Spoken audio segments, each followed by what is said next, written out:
โอ้เจ้าผัดกะเพราบุนี่คนงามพัดให้กินอีกแล้ว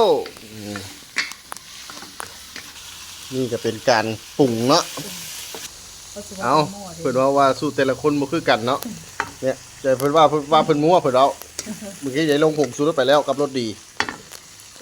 ขั้นตอนต่อไปคือสิหยังก็ยังบ่ฮู้เฮาคอยติดตามตอนต่อไปเนาะตอนต่อไปก็คือถั่วผักยาวโอ้ใส่ลายถั่วนี่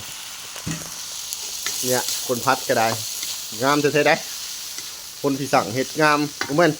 เห็ดกลิ่นเสะยังบ่พองามกระดิกกระโดดงามบ่เพื่อบ้านเพื่อเมืองอันนี้ก็คือซีอิ๊วด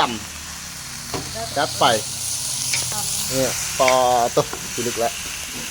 จะตัดเซฟแต่แท้นี่สุดเจ้าเลยว่าคนพัดก็ได้งามกระเทะ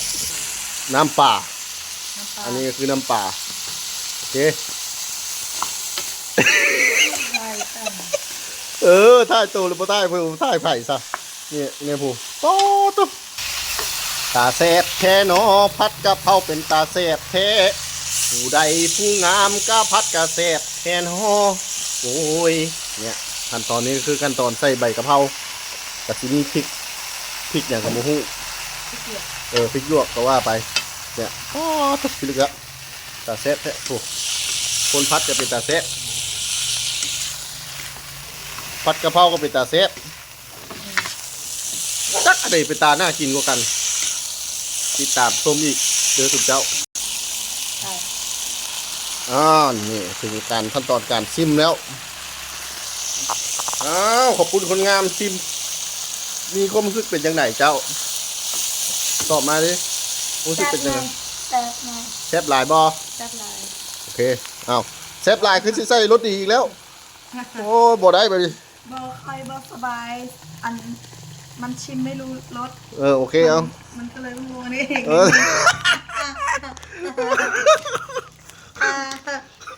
ลงไปรสเฮาบ่ได้กิน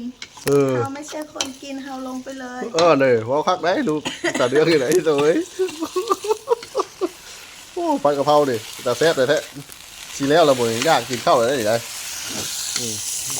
คลิปนี้สีงามเดี๋ยวสุดเจ้าเด้อมึงให้จบถือว่าเป็นพระคุณอย่างสูงถ้ามึงโมจบกับโมเป็นอย่างคลิปนี้มันเป็นคลิปยาวนี่ก็เป็นขั้นตอนท้ายสุดท้ายแล้ว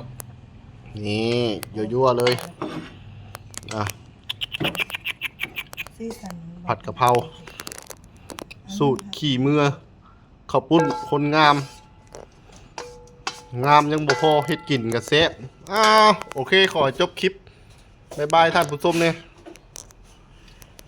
ยิ้มหวานเนี่ยหน้าตาผัดกะเพราพบกันใหม่คลิปหน้าครับผม